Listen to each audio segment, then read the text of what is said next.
আমরা একটা নতুন বিগিনিং করেছি। আপনারা দেখেছেন আমরা এমন একজন চিফ জাস্টিসকে পেয়েছি, আমি ব্যক্তিগতভাবে সারা জীবন ওনাকে শ্রদ্ধা করতাম।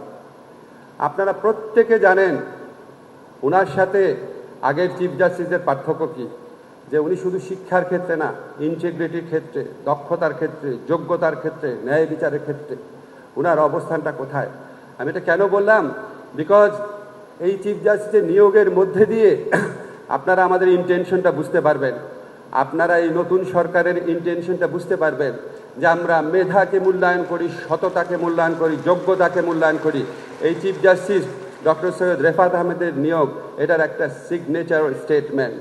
বিচার বিভাগের মর্যাদা, ইমেজ সবচেয়ে বেশি নির্ভর করে বিচার বিভাগের কর্মকর্তাদের উপর, বিচার বিভাগের কর্মকর্তাদের উপর।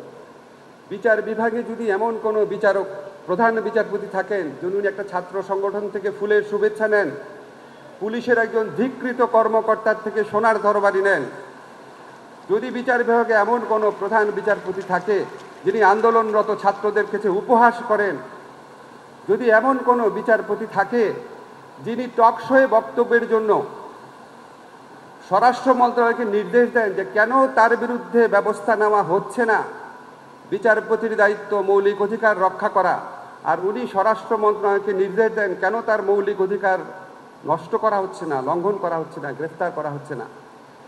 বিচার বিভাগে যদি এমন কোনো বিচারক থাকেন যার বিরুদ্ধে দুর্নীতির অভিযোগ উঠে,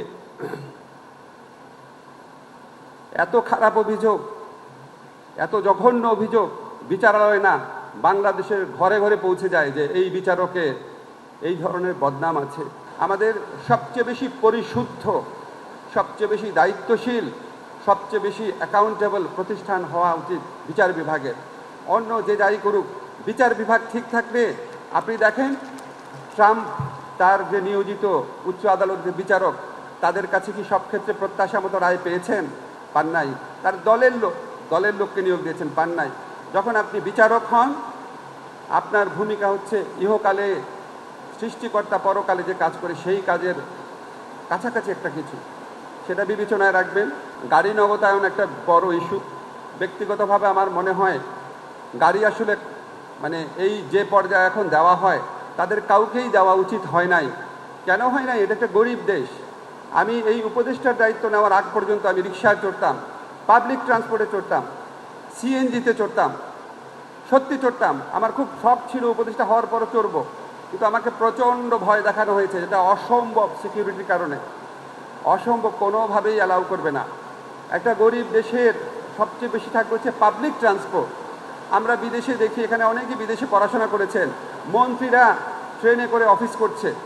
তা আমাদের এখানে এটাই উচিত ছিল, কিন্তু আমরা এখানে একটা বড় বিভাজন করে রেখেছি। বিচার বিভাগের সংস্কারের বিষয়ে আপনারা জানেন, আমাদের এখানে অত্যন্ত সুযোগ্য একজন বিচারপতি শাহ আবু নাঈম মমিনুর রহমান, ওনার নেতৃত্বে একটা কমিশন হয়েছে। আমরা তবুও আমাদের সরকারের কিছু কিছু চিন্তা আছে বলে যাই, আপনাদের সাথেও মিলে যায়। এটা হচ্ছে ডিজিটালাইজড জুডিশিয়াল সিস্টেম করতে হবে, independent prosecution, independent investigation, this are must.